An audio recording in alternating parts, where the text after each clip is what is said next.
Technology, Guwahati.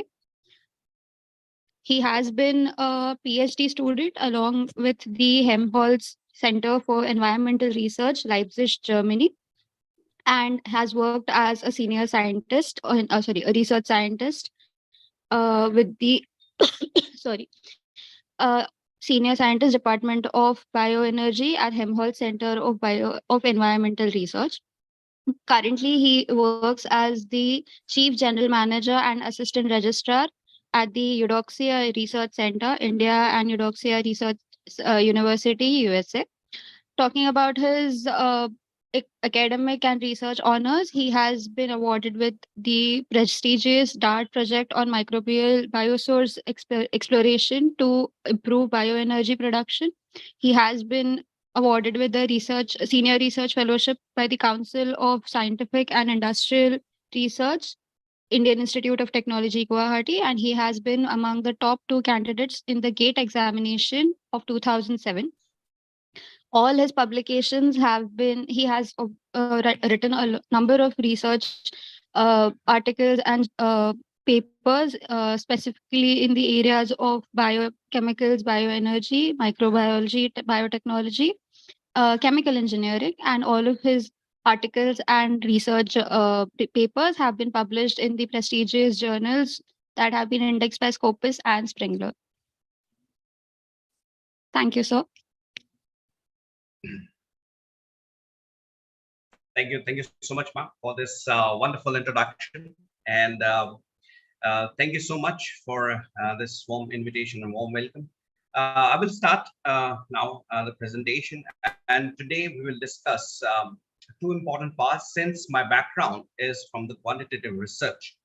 But I'm very intrigued and always in a learning phase with the qualitative research. I think the qualitative research is the mother of all researches, because in this we have very certain aspects of human emotion that is attached to it.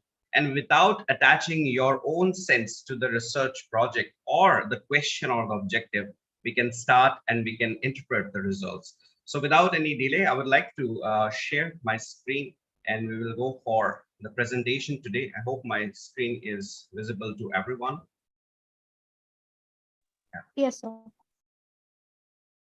So once again, very warm welcome to all those who have attended today. Today we will discuss one very important aspects in the modern context of qualitative research, that is the use of softwares and data analysis. I think this is the most intriguing part and the most valuable aspect of the research, where you analyzed, you have find a research question, you have set up certain objectives, you have also understand about the methods and as well as the methodologies that you have trying to inculcate in your research design. And once your research question is very well defined, then you start intriguing, because in terms of the qualitative research, it is very intuitive, it is very intriguing, and of course, it also holds your own imagination, plus as well as the right and correct interpretation of the data, which is absolutely important, even if you are going for your thesis, because your doctoral dissertation, your master dissertation, your postdoc research will actually influences the readers across the globe, in order to make sure that they will also get limelight or get light in a tunnel from your research, which is very important. And I have seen most of the time, even in our Eudoxia Research Center, India Eudoxia Research University, where we have a lot of scholars, they have starting their research journeys. But one very important aspect is that they always find it difficult from the initial steps. Of course, with the research question, then comes how they can go for their methodologies. What are the different methods they can use in qualitative research, especially those who are from social sciences, education, management. And nowadays, of course, because there is more towards the hybridization, because ultimately we need to know the answer to our research question, and we have to also give certain well conclusions which can be applied in the future research. That is actually the overall objective of the research. So I'm sure all the scholars, those who have joined today or those who are watching us, they also have one very important question before I start my presentation in their mind, that why qualitative research is very important. It is absolutely important in terms of the context of every research part. Even in the quantitative field, it is very, very important to have the analytic ability, critical ability to analyze the data.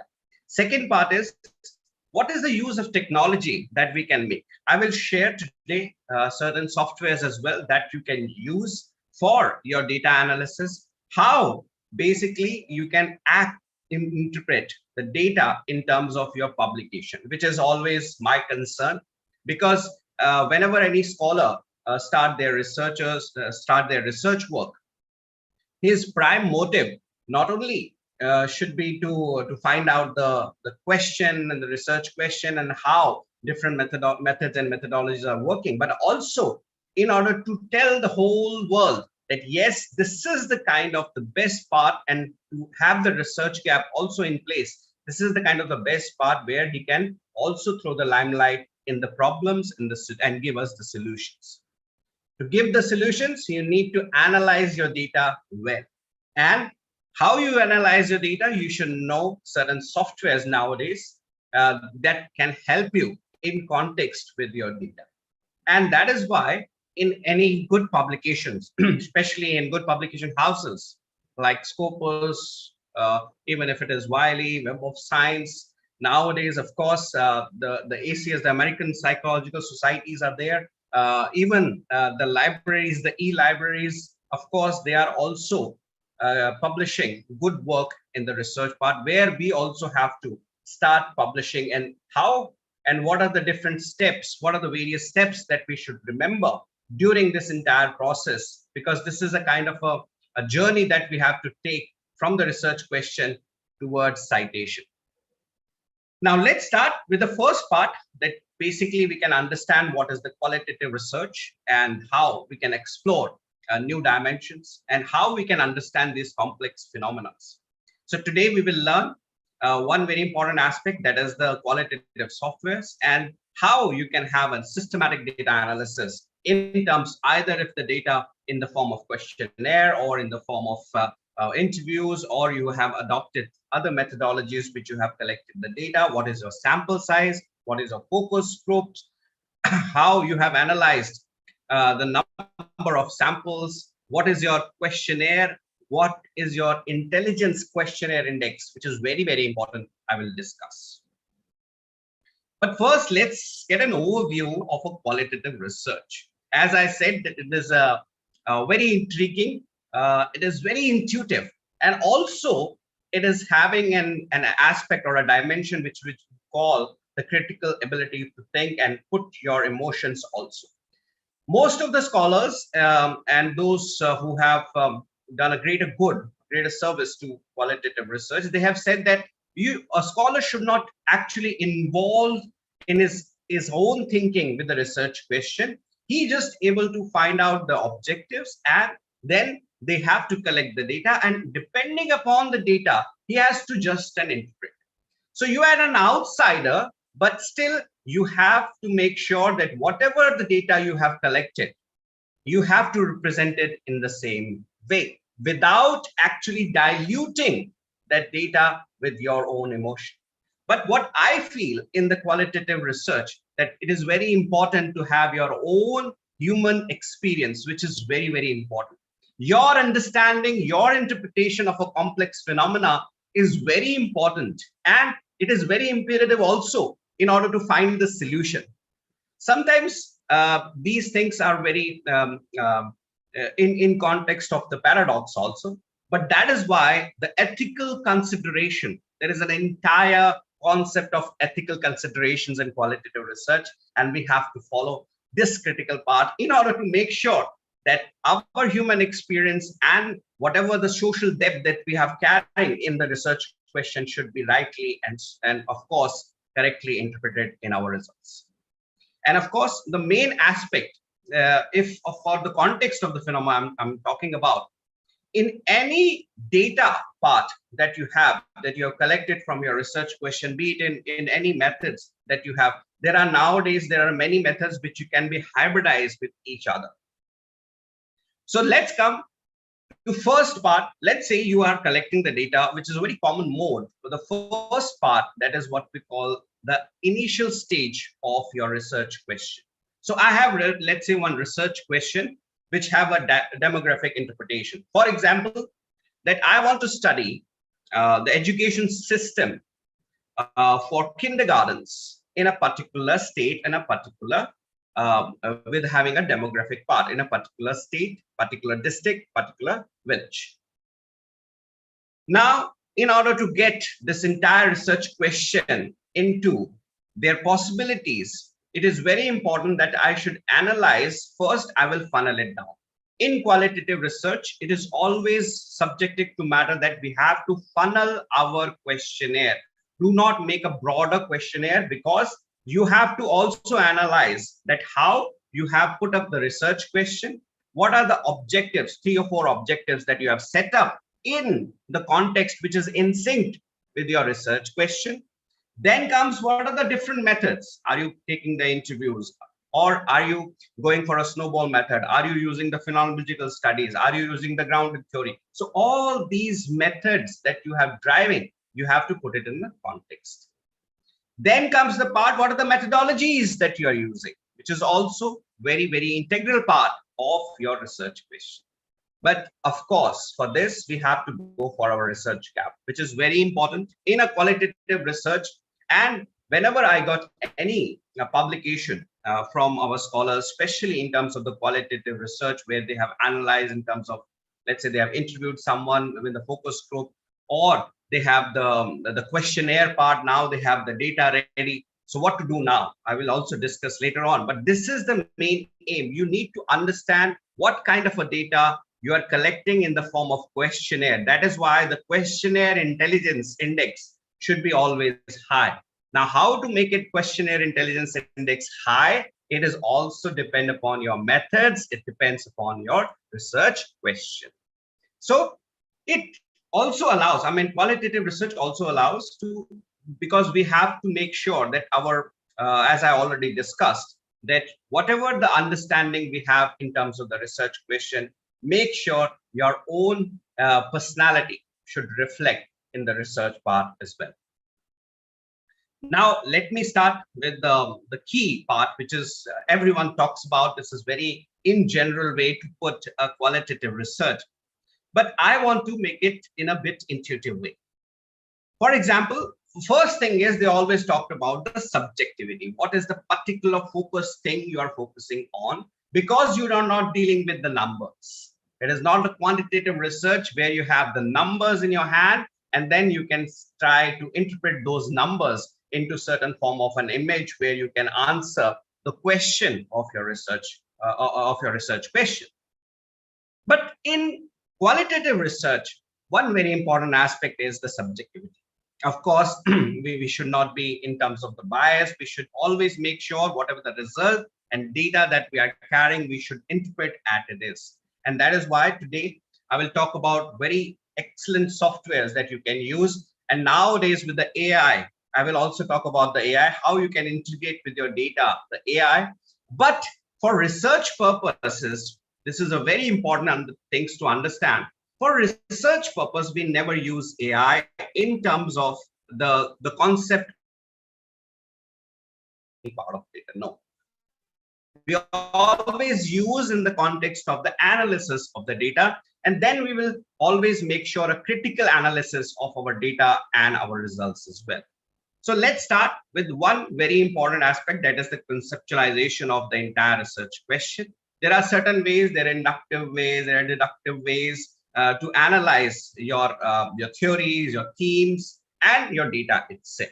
But the most important part, what I feel as a scholar, because I'm also always learning in terms of the qualitative research, that how it is actually making an the research question, the designing of a research question, how we can design the research question, how many ways we can find out the objectives, what are the research gaps before methodologies. These are very, very important factors. Now, let's come to some important questions. I think everyone understands here the basic concepts of the qualitative research, where to start with the layman's term that we always say that what is the quality, and in terms of the quantity, the quality always beats quantity. So that is why the qualitative research, we call it mother of all researches. It is very important to have an in-depth understanding of qualitative research, especially which provides the deeper understanding of human experiences. Yes, because we are dealing with the humans' emotions, you have to have a clear understanding. You have to be very compassionate. It's very, very important as a qualitative research. And of course, in terms of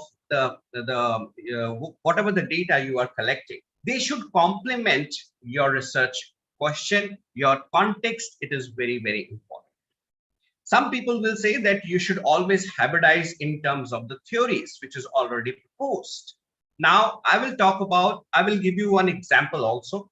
Now, as I have started with one example that I want to study, let's say the education system of a kindergarten, that how a kindergarten runs, what are the complexities in a particular state, in a particular district.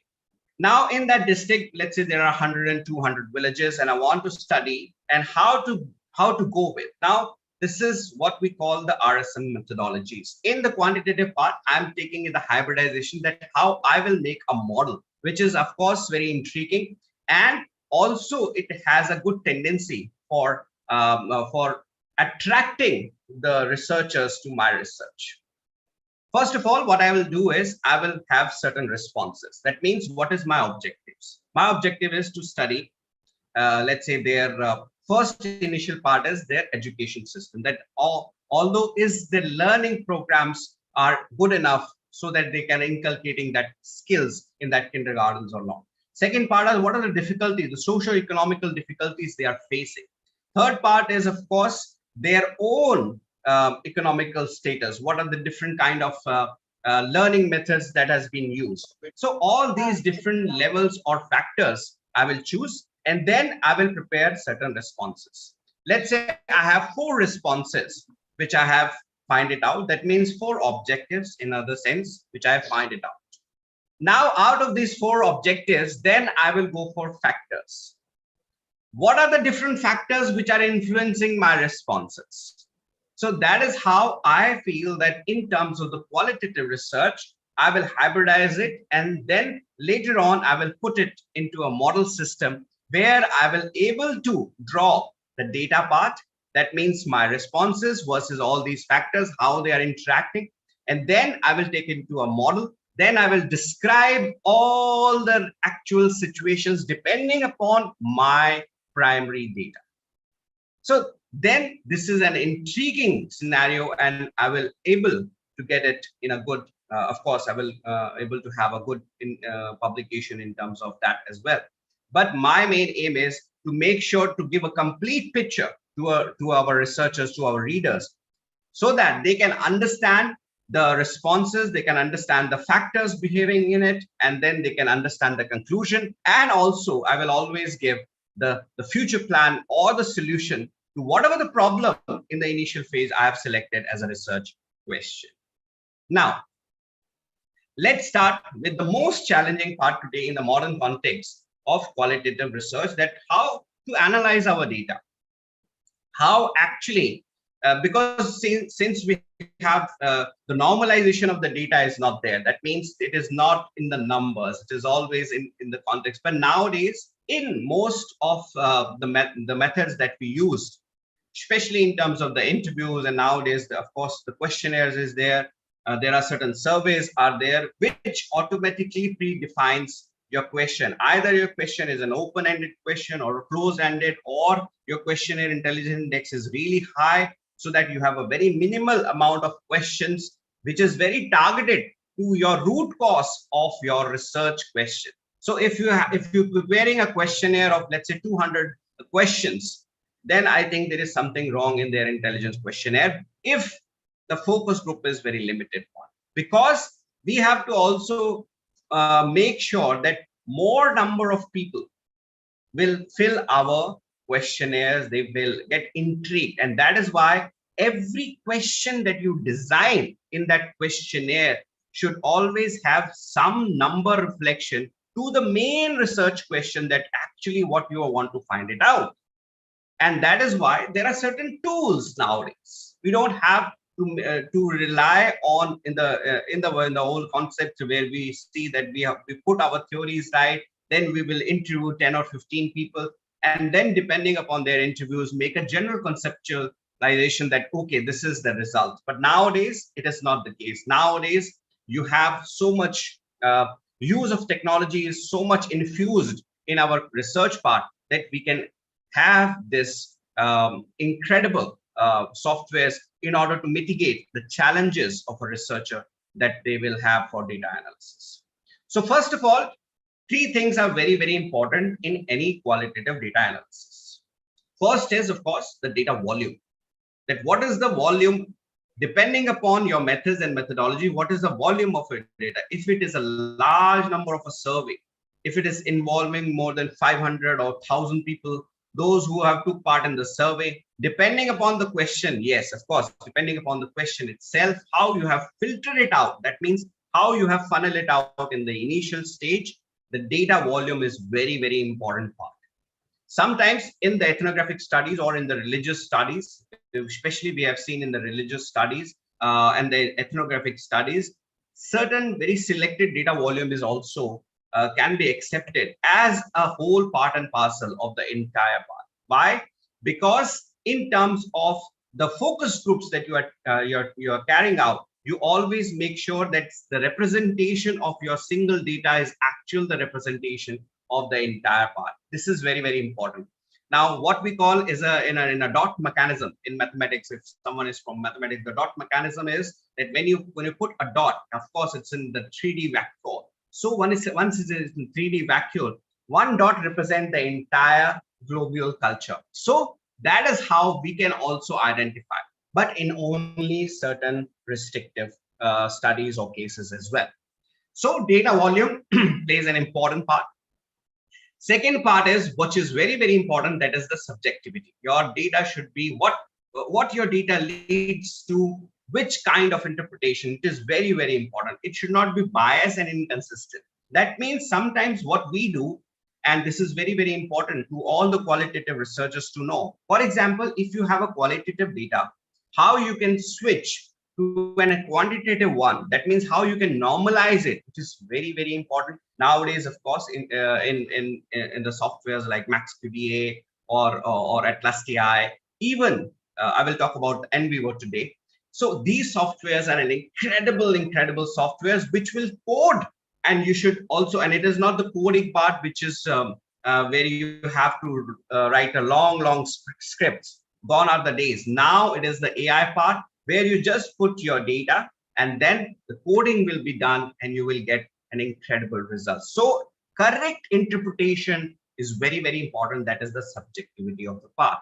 Second part is, the third part is that your organization of your data should be an immaculate part where you have a primary data, then you can convert into the secondary part, you will analyze it, then finally to the tertiary part, which will you take it for the readers. It is always in that scenario.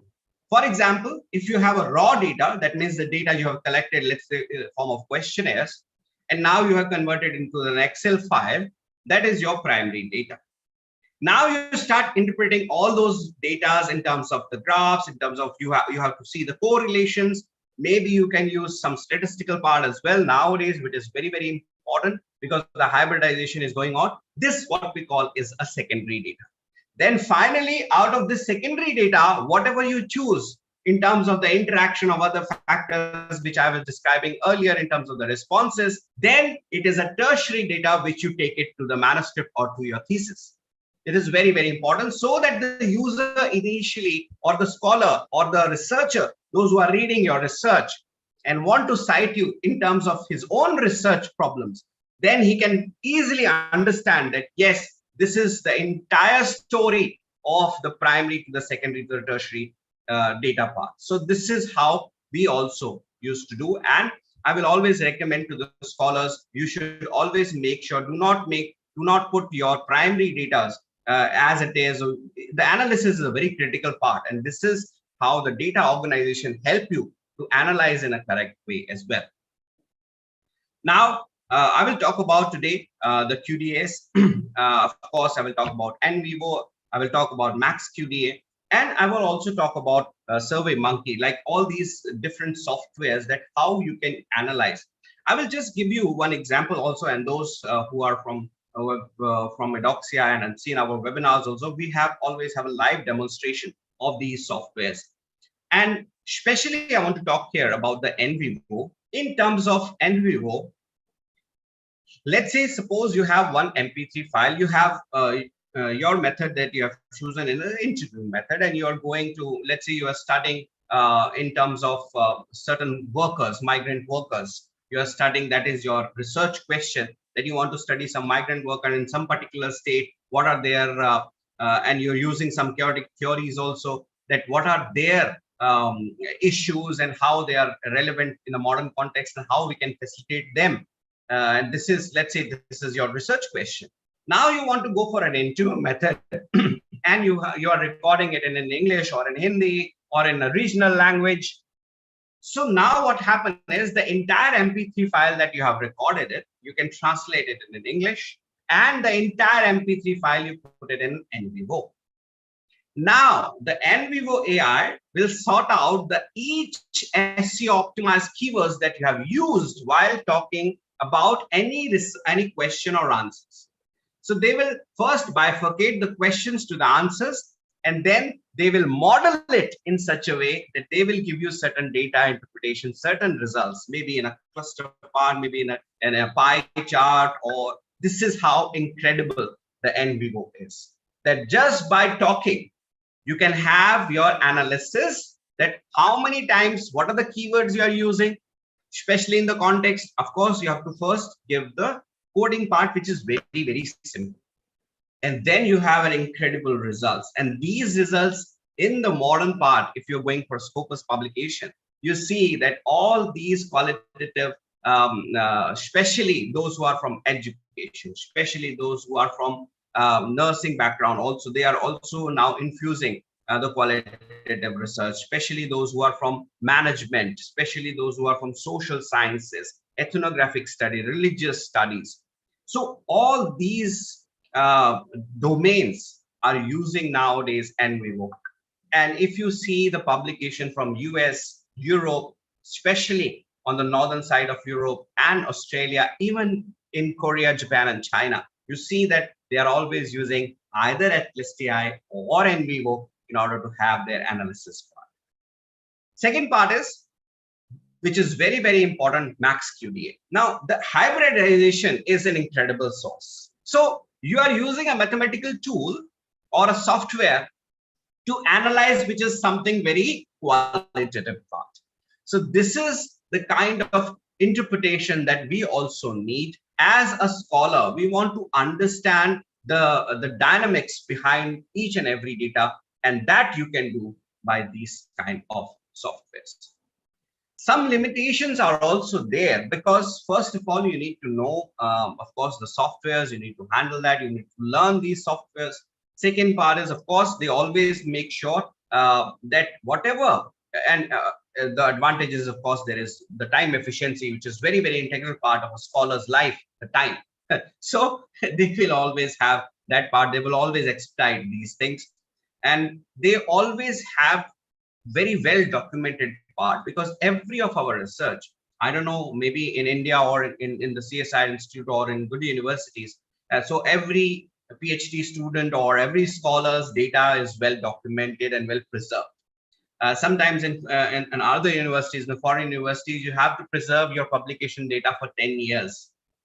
So this is what one of the most important aspects, that you can have a large data set, you can easily manage all those things, you can have the transcripts, you can have the well documentation part, and you can have an excellent publication. I will talk just brief about that publication part also, because I think our scholars need to know two or three important aspects in terms of that how we can go for a good publication. Of course, which is free of cost. Now, let me come to the final part of this part, and then I will show you the websites, and I will share the links also with you. You can download it also. There are trial versions also, and that you can also start. So we have one question. Do you mean the transcription of data in NVIDIA can use the digital tool? Will it comprise and so? No, not at all. Actually, you see, Amit sir, has one question. I think you must use this particular tool. It is so incredible that whenever you have, let's say, any data or any transcription you have, even if it is in the form of voice command, or if it is a form of transcript, or you have the questionnaires, or you have an Excel sheet, you have converted into the spreadsheet, any form of data.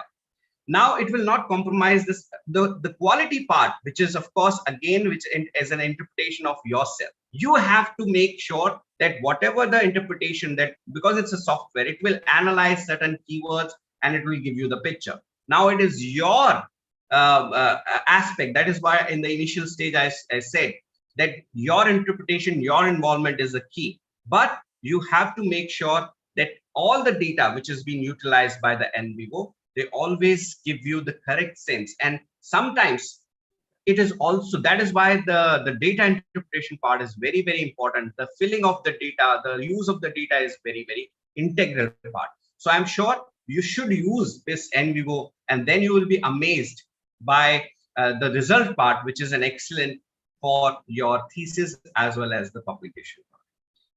So now finally coming to the final stage of this webinar, I would like to share certain websites with you. Certain softwares are free. Softwares are also available actually in terms of let's say for example, I normally use MaxQDA and NVivo. Of course, NVivo is they are all paid version, very expensive. Only the institutionalized softwares are there. But I mean, those who are in our Redoxia Research Center, they are getting the access of these softwares. But more important is that whenever I started to design my research question, I also take the help of certain softwares. Now, these softwares are the functions of our Google. That means normally I take the word tune. Normally I use in terms of the interpretation part, I always use Survey Monkey Survey, because it is very intriguing also. So now I would like to share certain websites with you, and I will also give you the hyperlinks so that you can share it. You can download it for a trial versions also, and it is very, very important also. The trial version, you can first, my always suggestion to all the scholars is, please have some books on these user manuals, which we call. Read those user manuals, attend certain webinars, those who are doing the live demonstrations, then learn these things, then install in your computer when you are ready with your all data, because of course this trial version has a very limited time. And if not, then join certain organizations, those who are having the subscription of these kind of softwares. And not to forget, also make sure that whenever you are using these softwares, you have to be very critical in terms of your data. Is your data is actually normalized or not? These are some really very fundamental questions. Even in SPSS, you see that most people, those who are using SPSS also for, let's say, certain data interpretation, and they are we always used to have tell them that how you prepare your master slides, even if you are from the quantitative background, how you prepare the master slides. This is very, very intriguing. So you should also learn these things, and make sure that whenever you use these kind of software, especially NVivo, your data interpretation part is one of the very critical aspects of your publication or of your thesis in your research as well.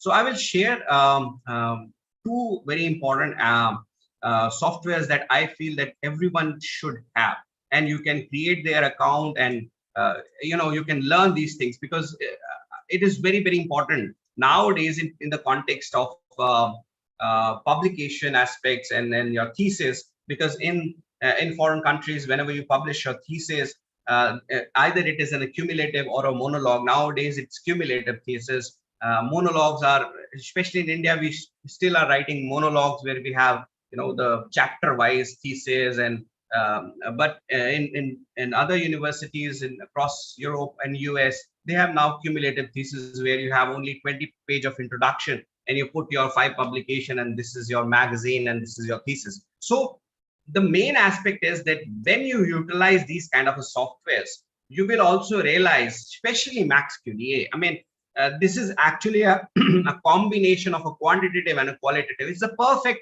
and amalgamation of a quantitative and a qualitative research. So you should also, and it is very easy to learn Max QDA also. Of course, in a Doxa, we do have the subscription of this, and we always do the live demonstration. The dashboard.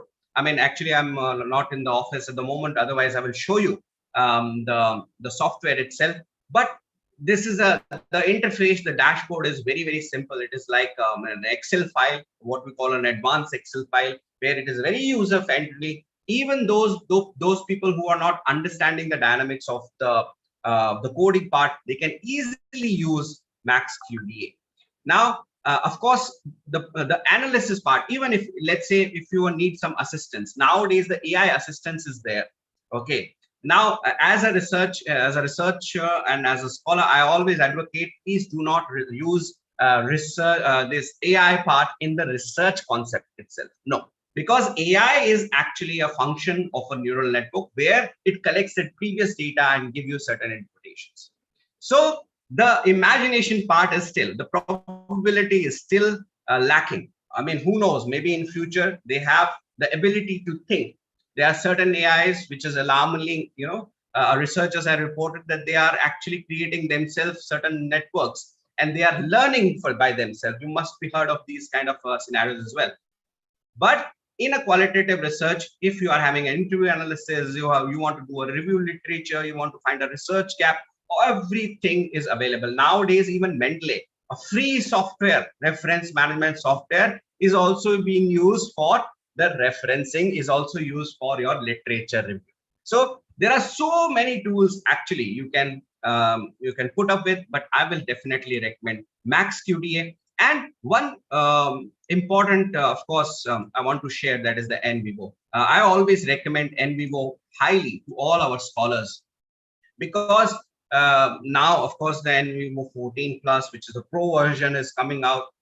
They have their own cloud storage. They have an excellent part to explore your data. Earlier, we are only analyzing our data. Like, okay, this is my data. I'm analyzing. This is the, let's say, one research question I have. I'm getting, this is the data part. This is high. This is low. Okay, this is the interpretation. I will publish it. But nowadays, you can explore the data in the context of using specific parts, which is excellent part in terms of the qualitative research. And of course, in terms of the NVivo, like I said, you can use the MP3 file, you can use audio files also, you can use video files also. Even video capturing is also there. For example, if you are, let's say you are adopting a interview method in a qualitative research, and you are interviewing someone and you are having a video camera and you're video recording it. Now that also being used in our NVivo, which is an incredible part. Otherwise, before, we always have to write down each and every transcript. What are the question? What are the answers? We have to record it and then listen, then write it down, and then put it in our questionnaire part. Then try to normalize it. Then try to figure the cluster part. So now this is an old method. In NVivo, everything covers it up in matter of minutes. So where the journey for us in terms of days and hours, now it is with the help of NVivo, it is only in seconds. So I think now I have almost taken my time. So thank you so much. I hope that I'm able, whatever knowledge I have, since my background is from the quantitative, but I'm very intrigued. Every day I'm learning also in this qualitative research part, especially in the context of the publication. Because see, I'm a man of publication. I always want free publication, and I want to learn things in a such a way that other people can cite me, or scholars should learn in a such a way that I will publish and someone will cite me, someone will cite my work, This is how the credibility, the scientific credibility is always high. So thank you so much. I would like to pay my deepest um, congratulations. And of course, thank you so much to the organization. Special thanks to Monalisa ma'am for inviting me in this wonderful, wonderful webinar. And I'm sure I haven't wasted the Sunday part. I'm sure you have learned something, and definitely we all learn every day as we go by. Thank you so much, and over to now to the organization. Thank you.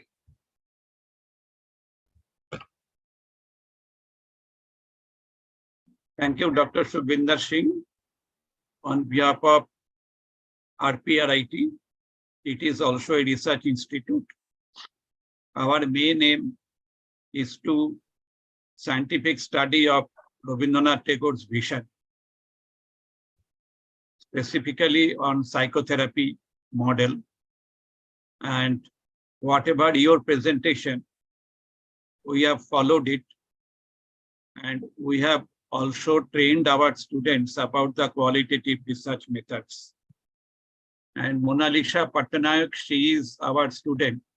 So she is now present her paper, and he will chair the session. Okay. Excellent. Thank you. Thank you so much, sir. Thank you so much. So Monalisa, are you ready now? Yes, sir. So please you share. Yes, sir.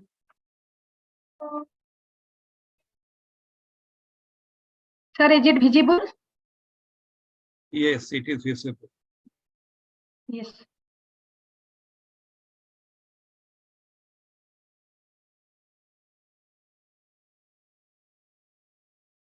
A very good morning to all of you. Very good morning to my teacher, Professor Dr. Devdulal Duttray sir, Dr. Sukhbinder Singh sir, and all the ma'ams in the RPRIT and all my research scholar friends. I am Monalisa Patnaik. I am the full-time PhD research scholar in marketing management. I am doing my full-time PhD from KL University, Vijayawada, Andhra Pradesh.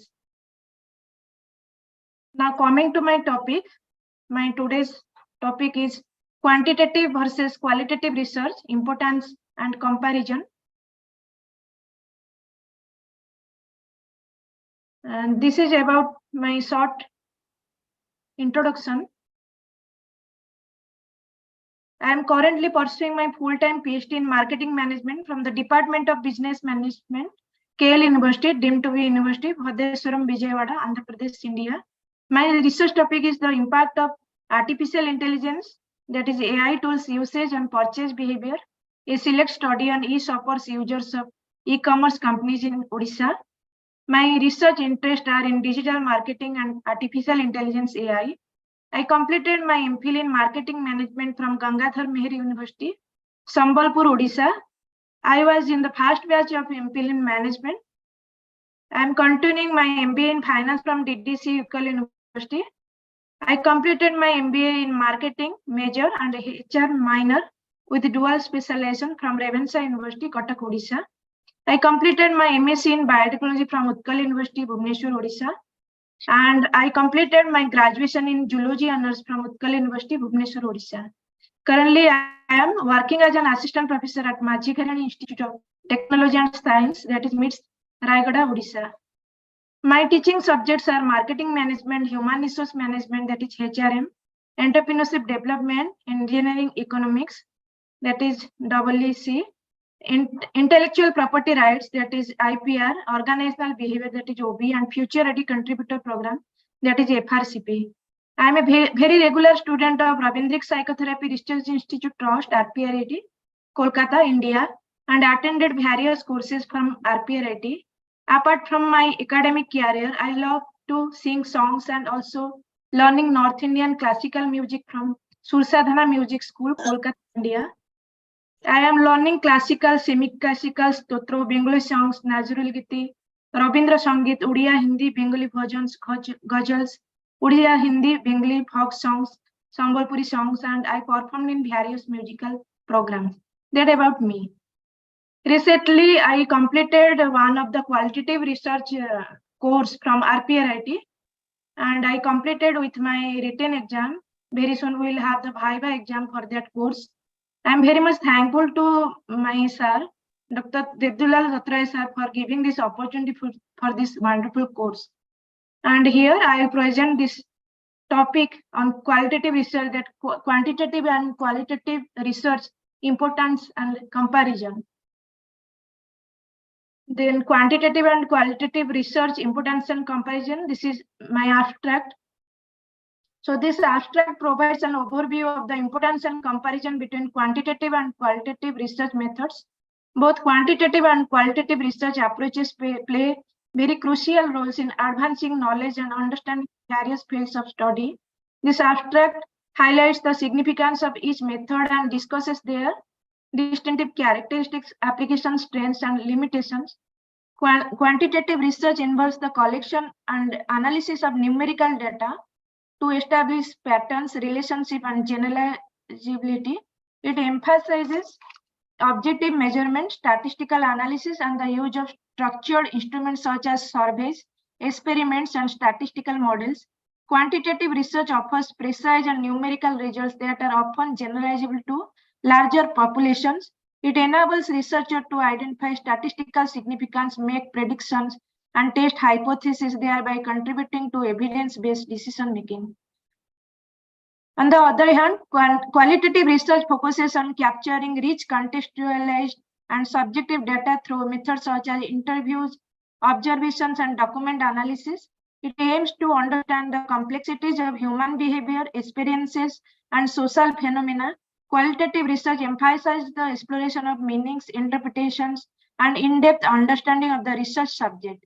It enables researchers to uncover nuances, identify patterns, and generate theories that inform practice and policy decisions. The choices between quantitative and qualitative research depends on the research question, research objectives, and the context. While quantitative research is well suited for studying large populations and establishing causal relationships, qualitative research is valuable for exploring social processes, human experiences, and generating new insights. However, a combination of both methods, qualitative and quantitative, both methods known as mixed method research, can provide a more comprehensive understanding of complex phenomena by leveraging the strengths of each approach. It is very essential to acknowledge the limitations of both quantitative and qualitative research. Quantitative research may oversimplify the complex phenomena, while qualitative research may be prone to subjective interpretations.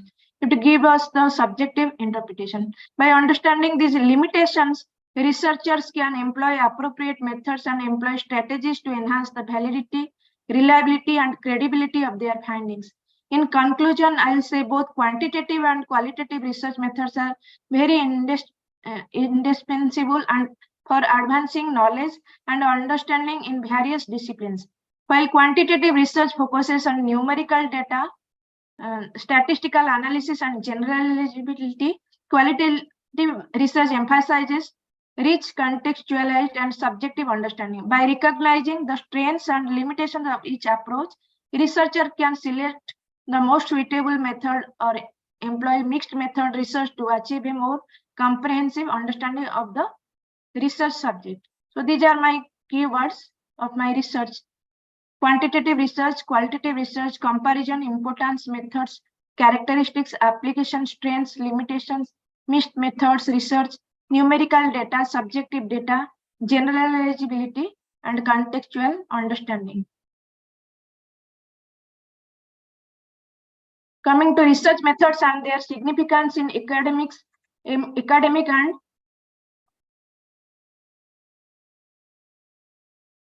and practical setting, research methods are very systematic approaches used by researchers to gather, analyze, and interpret data in order to answer specific research questions or test hypotheses. Research methods play a very crucial role in both academic and practical settings, shaping how knowledge is generated and applied. Research methods enable researchers to explore diverse phenomena, understand complex issues, and make informed decisions in various fields such as social sciences, natural sciences, healthcare, business, and more. In academic settings, research methods are essential for conducting rigorous and credible studies, contributing to the advancement of knowledge and theory building. They help researchers investigate phenomena, uncover patterns, and draw meaningful conclusions based on empirical evidence. Different research methods such as quantitative, qualitative, mixed methods, experimental, and observational offer unique perspectives and insight into research topics. In practical settings, research methods are invaluable tools for addressing real-world challenges and making evidence-based decisions. They inform policy development, program evaluation, market research, and organizational improvements. By utilizing appropriate research methods, professionals can gather relevant data, understand stakeholder perspective, and identify effective solutions to complex problems. So in summary, research methods play a very vital role or important role in generating knowledge, guiding decision-making, and solving practical issues. They provide a structured and systematic approach to investigate the world around us, fostering progress and innovation across academic and applied domains. Coming to quantitative research, definition of quantitative research. Quantitative research is a research method that focuses on the collection and analysis of numerical data to answer research questions or test hypotheses. It employs rigorous and structured procedures to gather objective and measurable information about variables of interest. Quantitative research, this approach is commonly used in disciplines such as psychology, economics, sociology, and natural sciences. This approach is characterized by its objective and structured nature, utilizing statistical techniques to draw conclusions and make generalizations about larger population from which the data were collected. Coming to the key characteristics of quantitative research. So first is objective and systematic, then numerical data, large sample sizes, then generalizability, then hypothesis testing, and statistical analysis. Objective and systematic, quantitative research aim to maintain objectivity by using standardized data collection procedures and statistical analysis methods. Numerical data, researchers collect data in the form of numbers, making it open to statistical analysis and quantitative interpretation. Large sample sizes, quantitative studies often involve larger sample sizes to achieve statistical significance and increase the generalizability of findings. Fourth, generalizability. By using random sampling techniques, researcher can generalize their findings to larger populations with a certain level of confidence. 5, hypothesis testing. Quantitative research allows researchers to test specific hypotheses and establish cause and effect relationships between the variables. That is very important, hypothesis. Then hypothesis testing. Then statistical analysis. Researchers use statistical techniques to analyze data, identify patterns and relationships and trends, and draw conclusions from the data. Then coming to common data collection method in quantitative research, first is surveys, second experiments, and third is observations. Surveys, questionnaires, and structured interviews are used to gather data from a large number of respondents efficiently. So questionnaires and structured interview are mainly used to gather data from a large number of respondents in the survey method. Then experiment method, controlled experiments manipulate variable to examine causal relationships between them. We have to use this experiment method. And then observation method, researchers record objective observation of behavior or phenomena under study. We can use this observation method for this quantitative method. We can observe the behaviors and we can record it through our observation method. Then advantages of quantitative research. First is precision, second is replicability, third is objectivity, fourth is generalizability. So first is precision. Quantitative research provides precise and measurable data, allowing for rigorous analysis and comparison. Then replicability, due to its structured nature, findings can be replicated in other studies, enhancing the credibility of the research. Objectivity, the standardized procedures minimize researcher bias and subjectivity. Generalizability, results can be generalized to larger population, increasing the study's external validity. Very simply, I will tell you, generalizability is a measure of how useful the results of a study are for a broader group of people or situations. If the results of a study are broadly applicable to many different types of people or situations, the study is said to have good generalizability. Then limitations of quantitative research. First, limited depth. Second, lack of context. Third, inability to capture complex phenomena. Limited depth, it may not capture the richness and depth of human experiences that qualitative research can provide. So here is the limitation. So quantitative research may not capture the richness and depth of the human experiences, but qualitative research can provide that thing. So second is a lack of context. Quantitative data may lack the contextual understanding, but quantitative data can offer that contextual understanding. Then third, inability to capture complex phenomena. Some phenomena are difficult to quantify or reduce to numerical data. That is inability to capture complex phenomena. That is in the case of quantitative research. But in qualitative research, it is very easy to quantify or reduce the numerical data. In conclusion, I'll say quantitative research is a very powerful and widely used approach to gather empirical evidence and draw statistical inferences. It provides valuable insight into patterns, trends, and relationships between variables, enabling researchers to make data-driven decisions in various fields. However, it is very essential or crucial to consider the research question and the nature of the phenomenon under study when choosing the appropriate research method. Coming to qualitative research, definition of qualitative research. Qualitative research is a research method that focuses on understanding and exploring the complexities and nuances of human experiences, behaviors, attitudes, and social phenomena through non-numerical data. Unlike quantitative research, which relies on numerical data and statistical analysis, qualitative research emphasizes in-depth understanding and interpretation of textual, narrative, visual, or audio data. Key features of qualitative research. First is subjective data collection.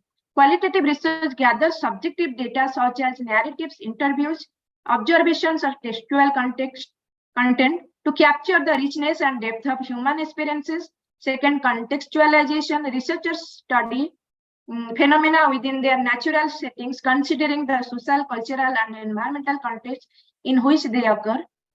Then third, small sample sizes. Qualitative research studies often involve smaller samples with an emphasis on the depth of understanding rather than statistical representation.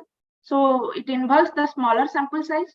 The inductive approach. For this inductive approach, qualitative research follows an inductive approach, meaning that theories and insights emerge from the data collected rather than being pre-established. Then interpretive analysis. Researchers use thematic analysis, content analysis, or other interpretive methods to identify patterns, themes, and meanings in the data. Then rich descriptions. Qualitative research focuses on providing rich and detailed descriptions of participants' experiences and perspectives. Then coming to the application of qualitative research is widely used in social sciences.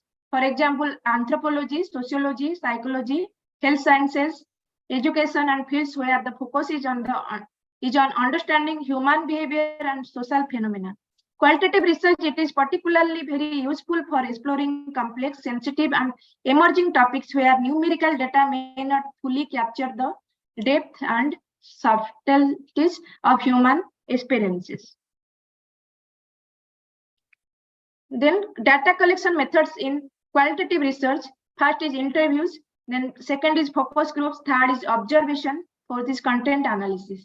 So interview method, researchers conduct open-ended interviews to elicit detailed responses and insights from participants. So researcher will ask some open-ended questions and they will conduct the open-ended interviews to elicit the detailed responses and insight from participants. Second, focus groups, small group of participants engage in discussions of offering diverse perspective on a topic. Then observations, researchers directly observe and record behaviors and interactions in natural setting.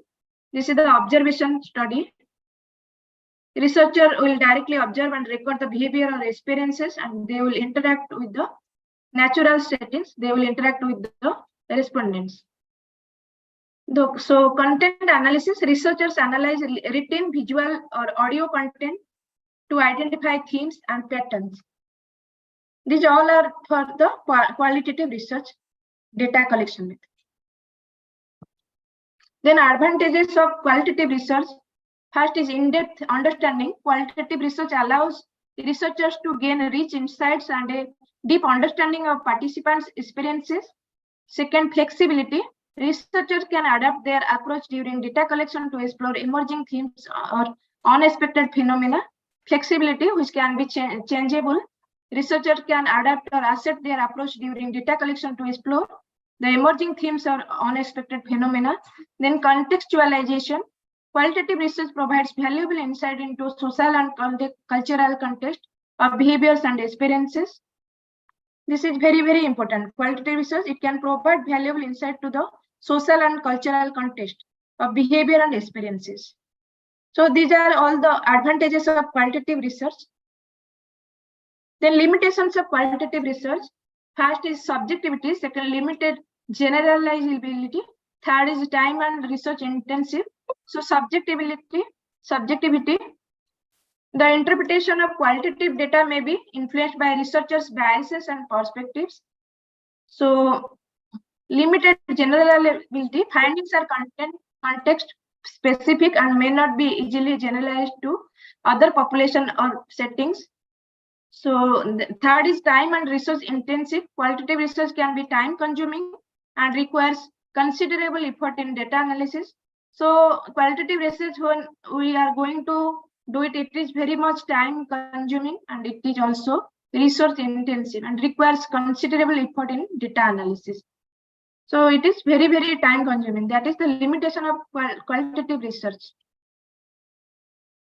Then in conclusion of qualitative research, in conclusion, I'll say qualitative research plays a very vital role or important role in gaining a deeper understanding of human behavior and social phenomena, complementing quantitative research in providing a comprehensive view of research topics. It offers valuable insight into lived experiences and perspectives of individuals, contributing to informed decision making and theory building in various fields of study.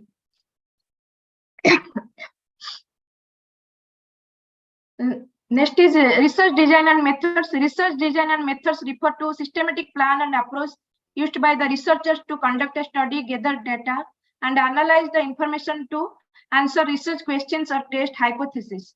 So these are very, very important. Research design is the blueprint of any research. Research designs and research methods are very, very important. The research design provides the overall framework for the study, while research methods detail the specific procedures and techniques employed to collect and analyze the data. So research design, first is experimental design, second non-experimental design, third descriptive design, fourth correlational design, five longitudinal design, six cross-sectional design. So experimental design, it involves the manipulation of independent variables to observe their effects on dependent variables with the goal of establishing cause and effect relationships. Non-experimental design, it studies that don't involve the manipulation of variables, but instead observe and analyze existing phenomena. Descriptive design, it aims to describe and characterize a particular phenomenon or behavior without manipulating variables. Correlational design, it investigates the relationship between two or more variables to assess their degree of association. Then longitudinal design follows participants over an extended period to study changes and development over time. Then cross-sectional design collects data from participants at a specific point in time to compare different groups or variables. So research methods, data collection methods. First is surveys or questionnaires. Gather information through standardized set of questions from a large number of respondents. Interviews, conduct one-on-one or group discussion to obtain in-depth insights and perspectives from participants. observe and record behaviors or phenomena in natural or control setting. Focus groups engage small group of participants in discussion to explore shared experiences and opinions. Case studies. In this method, in-depth examination of single, individual, group, and or organization to gain detailed insight. Hello, Mona Lisa, you will get 5 minutes time. Okay, sir. Data analysis method, quantitative analysis, statistical technique used to analyze numerical data such as regression, t-test, ANOVA. Qualitative analysis, interpretive methods like thematic analysis or content analysis are used to analyze textual or narrative data. Mixed method analysis, combining both quantitative and qualitative data to gain a comprehensive understanding of the research topic. So coming to my conclusion, choosing the appropriate research design and methods depends on the research question, the nature of the phenomenon under study, available resources, and ethical consideration. Researchers carefully design their studies to ensure the validity, reliability, and generalizability of their findings, ultimately contributing to the advancement of knowledge in their respective fields. So these are some of the data collection methods: surveys, questionnaires, interviews, observation, focus groups, case studies, document analysis, experiments, existing data sets. So data collection is very crucial phase of research process where researchers gather relevant information and evidence to address their research questions or test hypotheses. The data collected serve as the foundation for analysis, interpretation, and drawing conclusion about the research topic. So these are some of the common data collection methods. So data collection process through research design, through participant recruitment, through data collection, through data recording, through data cleaning, through data analysis, interpretation, and conclusion. So effective data collection ensure the accuracy, reliability, and validity of research findings, enabling researchers to contribute meaningfully to existing body of knowledge in their field of study. Then sample size and generalizability, it is very, very important. Sample size and generalizability are very essential concepts in research that influence the validity and applicability of research findings. Sample size refers to number of participant observations, data points included in the study. Sample size is crucial because of the size of the sample. It affects the precision and the reliability of research result. So in general, a larger sample size tends to provide more accurate estimates and stronger statistical power. So key points about sample size: first is precision, second statistical power, third is representativeness, fourth is confidence intervals, five is practical consideration. So these are some of the key points about the sample size. Generalizability, I already told that generalizability refers to the extent to which research findings can be applied or extended beyond the specific sample and context studied. So factors affecting generalizability are representative sample, random sampling, research design, context and time, then heterogeneity. Balancing sample size and generalizability, it is very, very important. Larger sample size, it generally enhances the potential for generalizability as it allows for a better representation of the population. Then data analysis, it is a very crucial or important step in the research process where collected data is systematically examined, interpreted, and transformed into meaningful information and insights. So these are the key steps: data preparation, descriptive statistics, inferential statistics, qualitative analysis, statistical test, data visualization. We can use data visualization. We can see the graphs, charts, tables are used to visually represent the data, making it easier to understand and interpret the patterns and trends. Then we can interpret and conclude through our data analysis. We can do the interpretation and conclusion. Researcher can interpret the results for the data analysis in the context of research question and draw conclusions. They discuss the implications of the findings and may offer explanations for object patterns. So this is very, very important. Data analysis. Data analysis tools. So statistical software package like Spaces R now we are using mostly. R is very open software and very easy to do in the R software. We are using this R Studio now. We are doing some course from RPRIT. It is very easy and researchers can understanding this statistical software very easily. And the SAS software are widely used for quantitative data analysis.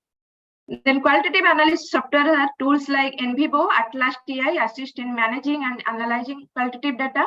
Spreadsheet softwares, programs like Microsoft Excel are useful for basic data management and simple statistical calculation. So importance of data analysis, validity, reliability, evidence-based conclusion, decision-making, theory building, communication. So research questions are very, very important. So research question aim to explore, describe, understand, or test specific aspects of a research topic or problem. Research questions play a very crucial role in guiding the direction of research study. The choice of research question depend on the research design and methodology used. The quantitative research and qualitative research, the nature of the questions differs. Quantitative research, close-ended questions, specific hypothesis.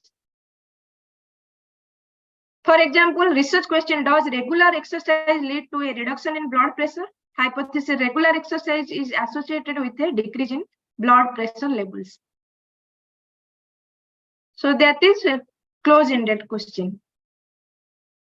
Quantitative research, it relies on the open-ended questions, exploration of experiences and meanings. For example, research question, what are the life experiences of individuals diagnosed with chronic illness? Open-ended question, could you please share your experience of living with a chronic illness and how it has impacted your daily life? So in summary, I will tell the choices of research question in quantitative and qualitative research depends on the research design and goals. Quantitative research employs close-ended questions and specific hypotheses for statistical analysis, while qualitative research uses open-ended questions to explore and understand experiences and meaning in depth. Both types of research questions are very valuable or important in generating knowledge and advancing our understanding of various research topics. When to use each method, qualitative and quantitative research. Hello, Mona Lisa, now stop it. Huh? Yes, sir. Yes, sir. These are the methods. So these are the advantages and limitations of quantitative and qualitative research. So conclusion. So in summary, I will tell both quantitative and qualitative research methods are very valuable tools that contribute uniquely to the advancement of knowledge in their respective ways. Embracing their complementary nature allows researchers to harness the strengths of each approach, leading to more comprehensive, nuanced, and impactful research findings. By recognizing the value of both methods, researchers can make significant contribution to their fields and address complex research questions more effectively. Thank you. Thank you, sir, for giving me the opportunity. Wonderful opportunity. Because our chairperson is very senior, yes, and sir. is very busy person, Yeah. so we have to provide him adequate time. For that reason, I have checked your time. Yes, sir. Yes, sir. I finished, sir. Thank you, sir. Thank you.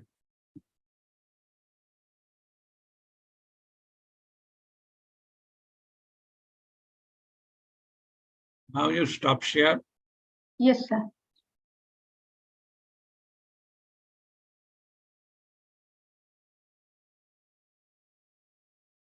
Hello, Dr. Subhinder Singh. So what is your perception about Mona Lisa's presentation? After that, we'll discuss about your presentation.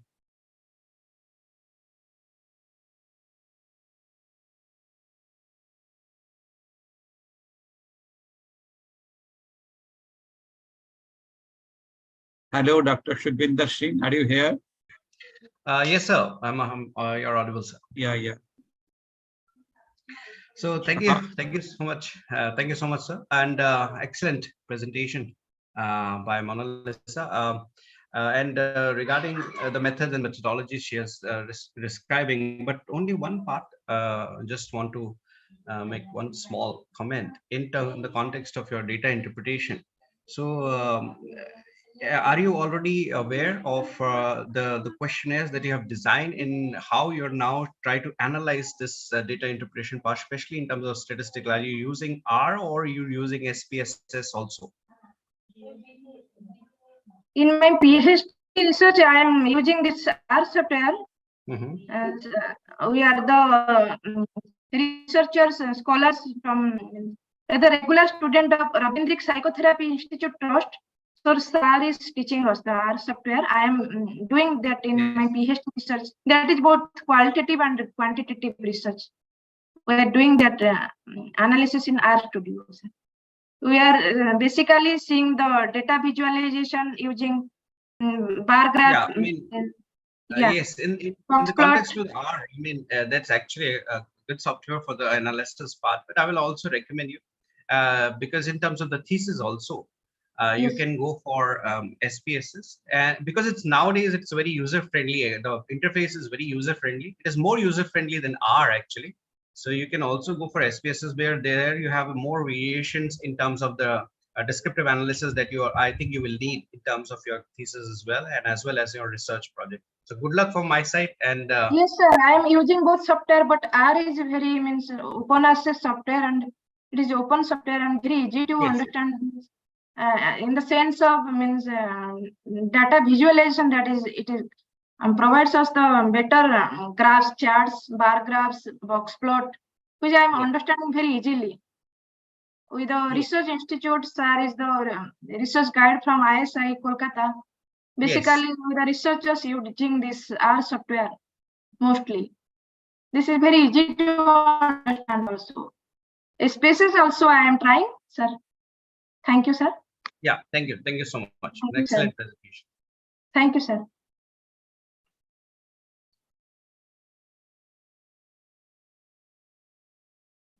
So dear participants, now it is open. If anyone has any query, you can ask.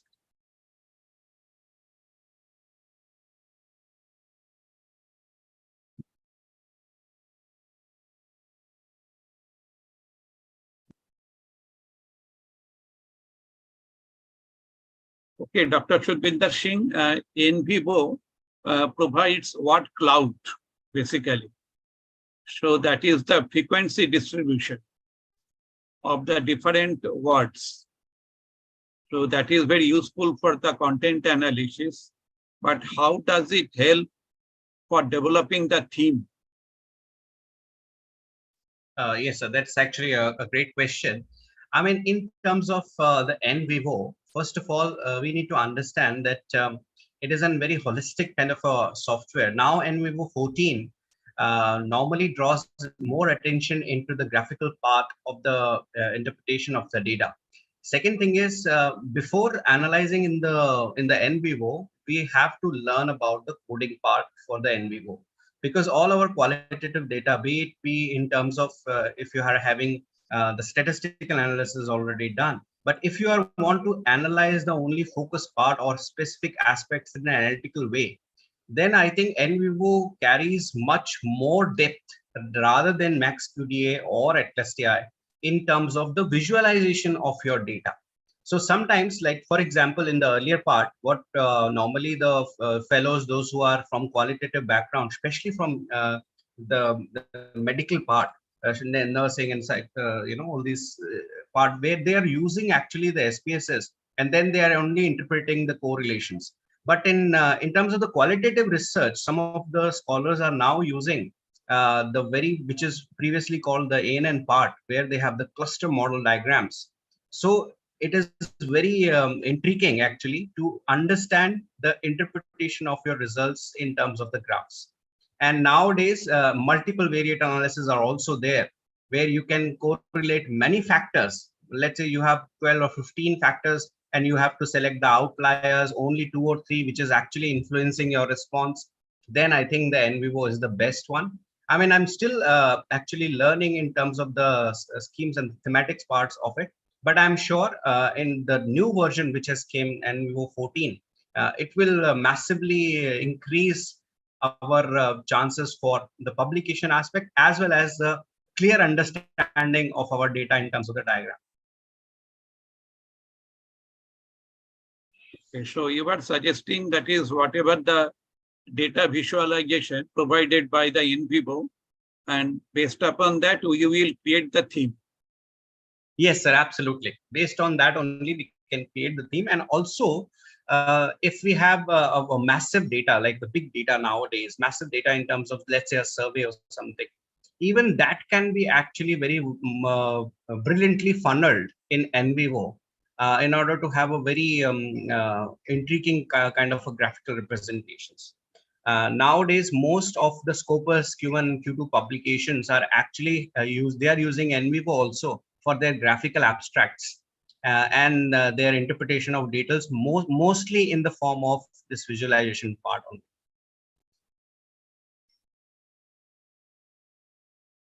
Okay. Yes, sir. Sir, I have one question. Am I audible? Yes, sir, please. Yes, you're audible. Sir, in terms of qualitative research, came to know that we can also extract the data from the online post. Nowadays, the Facebook, Twitter, everywhere the people are giving opinion. If the people are giving opinion about any issue which is very nearer to your qualitative research topic, then what are the ethical constraints we will face, sir? Yes, first of, I mean, this is actually a really great question because you see, whenever we learn about in qualitative research, the ethical consideration, my understanding in terms of the ethics part is that whoever either it is the sample itself or it is very closely associated to the sample, then only we can take the intriguing results, because you have to make sure that your data, for example, if we have very focused kind of a group where we are going for, let's say, an interview part or an opinionated part or a polls. Nowadays, polls are an excellent part of using qualitative research. Many industries are using polls and these kind of things to make sure that they will gather the data also, and then they will launch their own products and everything. So we need to also understand to how to get rid of the outliers, because you see, when the response of, let's say, 100 people, we have taken the response, let's say from social media or from Twitter or from these social media websites, then we have to make sure that what is our question, and most then we always go for the majority part. Secondly, the outliers, everyone, each opinionated view that may sometimes hamper. And in the ethical part, it is very well documented that whenever you go for results, every results of course matter, but you have to make sure that you will remove the outliers in order to have a very constitute and a very solid kind of a data that you can actually interpret on. Sometimes if the data is haywire, then it is very difficult to actually interpret the results pass as well. And of course, without diluting with your own critical part as well.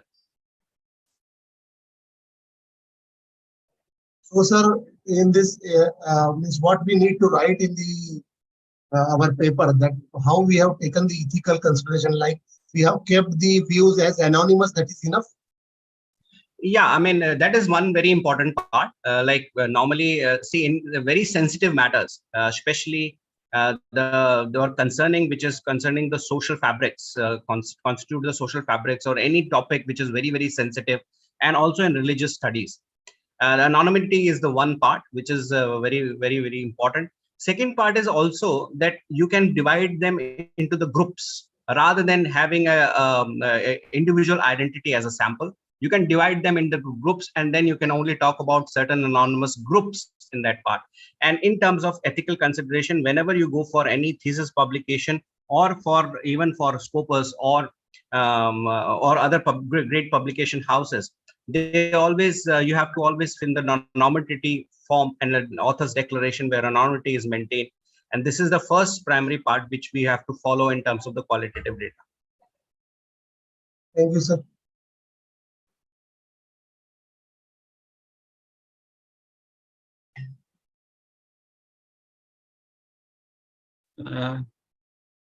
Okay, sir, you have told about the normalization of the qualitative data.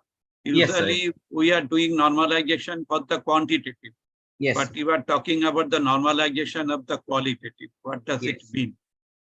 Yes, I mean, this is what from the quantitative background, what I feel that it is very important. For example, whenever you prepare any master slide in SPSS, you have a qualitative data in your hand, and then you designate certain things to a quantity. That means you're designating some responses, you're designating some answers, if it is a close end, in terms of the numbers. That how we can use that numbers into in a normalized state to in order to have the results, especially if we are doing a statistical analysis part. Now, nowadays, mostly, especially in the form of questionnaires, we are using that we are preparing well, let's say a Google Doc, we are preparing for our research question and we are spreading across the focus or the target audiences. Then we are collecting the response, and the response we are getting is yes, no, agree, all these like a very numeric, not non-numeric values. So for that, we can actually convert them into a numeric values and put it into the model. One of the publications or the thesis that I have also came across, that he has used this same similar feature. He has doing the qualitative research, but he has used to normalize this qualitative results into a quantitative factors, and then he has done the analysis part in terms of the correlations and the interactions. So your yes and no becomes in the numeric quantity, and your agree disagree will also become the numeric quantity, and then you propose one model. So they have actually infused this normalization into the qualitative data. So that it is, for me, it is very intriguing and also very valuable to analyze your data quickly, and also to interpret your data much a quantitative part, rather than just showing the graphs or the cluster diagrams or the box plots, or even if you are going for nowadays in quantitative research design, we always have multiple values for a single value. And then we use Gaussian error of propagation, and then we'll say this is one value which is actually donating these 4 or 5 values. Previously, we are going from standard deviations, but nowadays we are going for Gaussian error of propagation. So I think in qualitative also, it is heavily used now in terms of the infusion or a hybridization part. Over to you, sir. Okay, because usually scaling is important when the unit of analysis differs.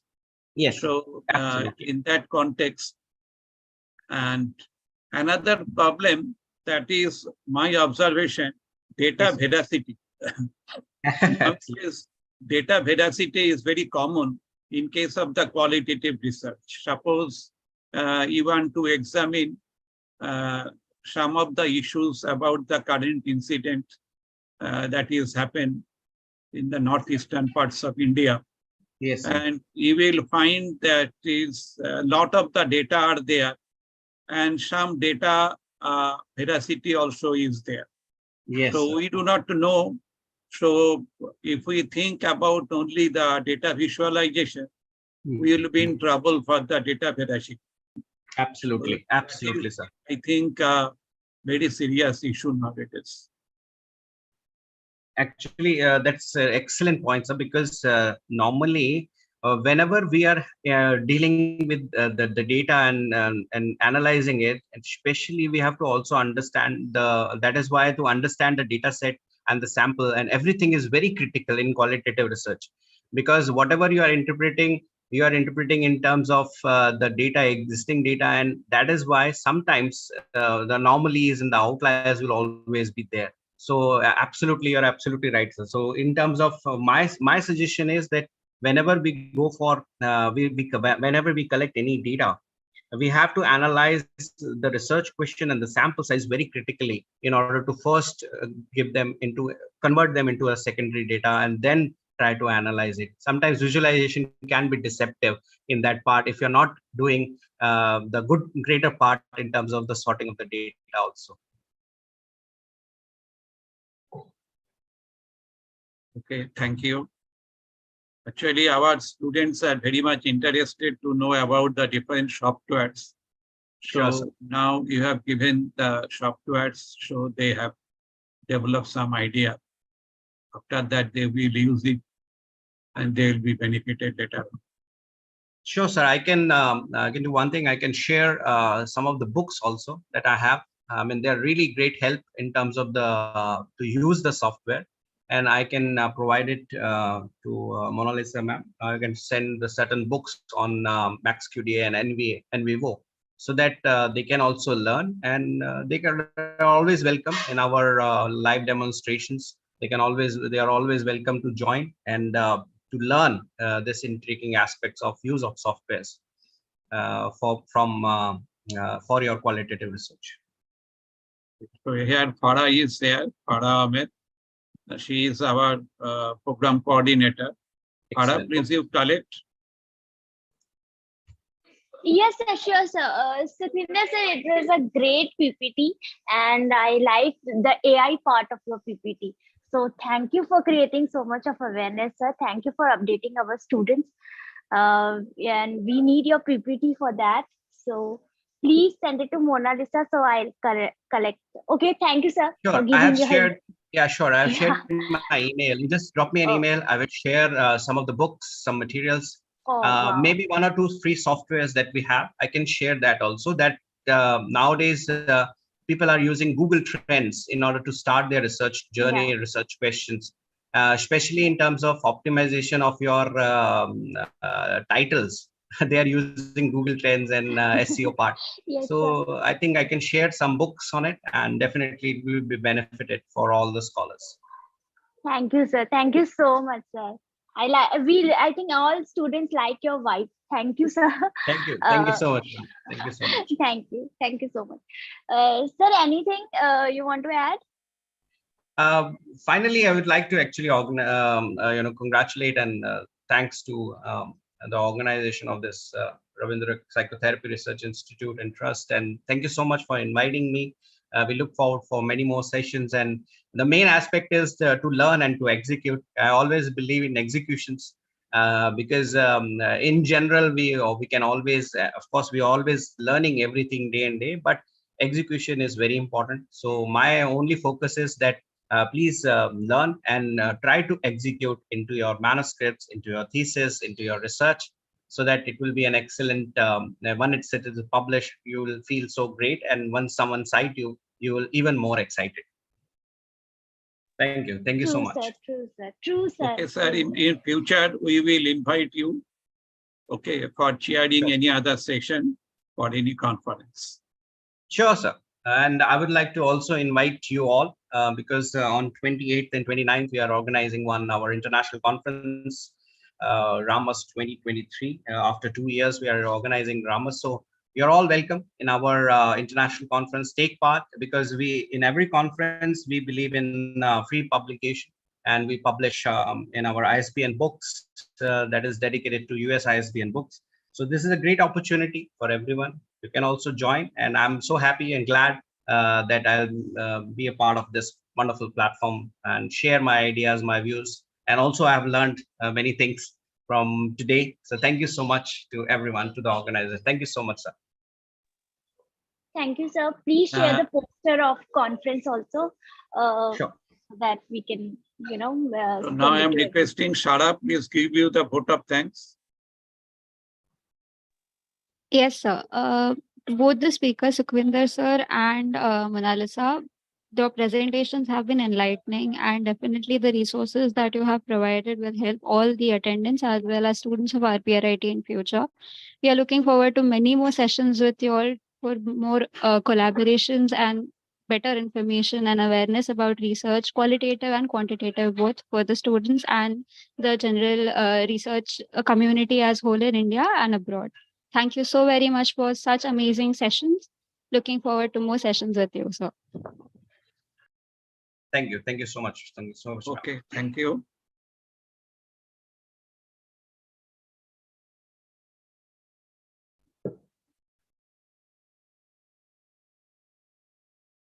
So dear students, please you collect this software.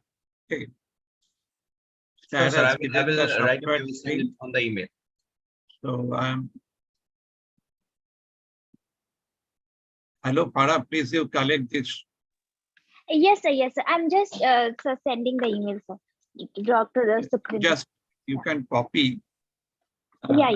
This one you copy and give the students. The software. Yes, sir. Sure, sir.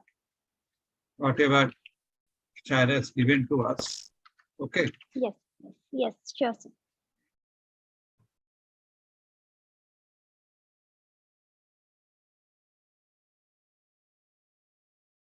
Okay, thank you all.